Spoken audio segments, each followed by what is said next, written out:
ప్రభునందు ప్రియులైన మీకందరికీ యేసుక్రీస్తు ప్రభువారి నామములో శుభవందనాలు తెలియజేస్తూ ఉన్నాం.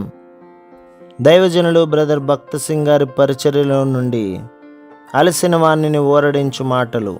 మార్చి 7.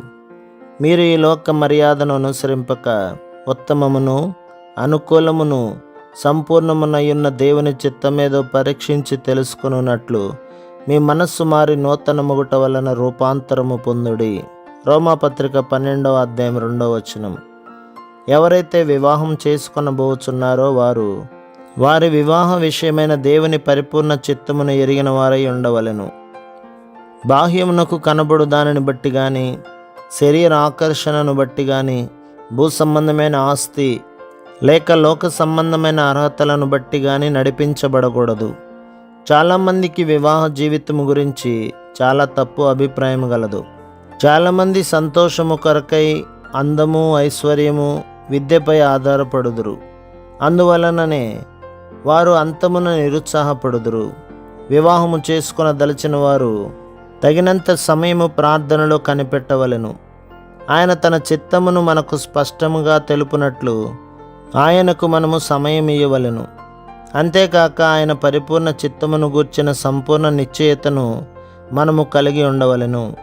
దేవుని వాక్యము, ఇందు నిమిత్తం మీరు అవివేకులు కాక ప్రభు యొక్క చిత్తమేమిటో గ్రహించుకొనుడి అని చెప్పుచున్నది. ఎఫెసీ పత్రిక 5వ అధ్యాయం 17వ వచనం.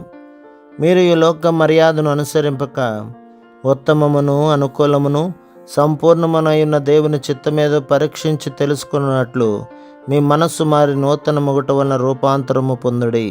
రోమాపత్రిక 12వ అధ్యాయం 2వ వచనం. దేవుని చిత్తమును తెలుసుకొని ఆ ప్రకారము మనము చేసిన ఎడల దేవుని దయను సహాయమును పొందగలము. పరలోకమందున నా తండ్రి చిత్తము చొప్పున చేయవాడి నా సహోదరుడును నా సహోదరియు నా తల్లియు అని ప్రభువు చెప్పెను. మత్తయి సువార్త 12వ అధ్యాయం 50వ వచనం. ఎవరైతే తిరిగి జన్మించిరో వారిలో నుండి యేసుక్రీస్తు ప్రభు యొక్క జీవము నది వలె ప్రవహించును. ఎవరైతే తిరిగి జన్మించలేదో వారిలో జీవముండదు. అట్టివారు దేవుని చిత్తమును ఏమాత్రమును కనుగొనలేరు. అందుచేతనే వివాహం చేయక మునుపు జతపరచబడనై ఉన్న వారిని, మీరు రక్షింపబడితిరా, మీ పాపములు క్షమించబడినవా, మీరు నిత్య జీవ వరమును పొందితిరా అని ప్రశ్నించుదుము. పెండ్లి కుమారుడు పెండ్లి కుమార్తె వ్యక్తిగతముగా ప్రార్థించి వారు జతపరచబడు విషయంలో దేవుని చిత్తమును స్పష్టముగా తెలుసుకొనవలెను. రేపు ఏమి జరుగునో ఎవరికీ తెలియదు.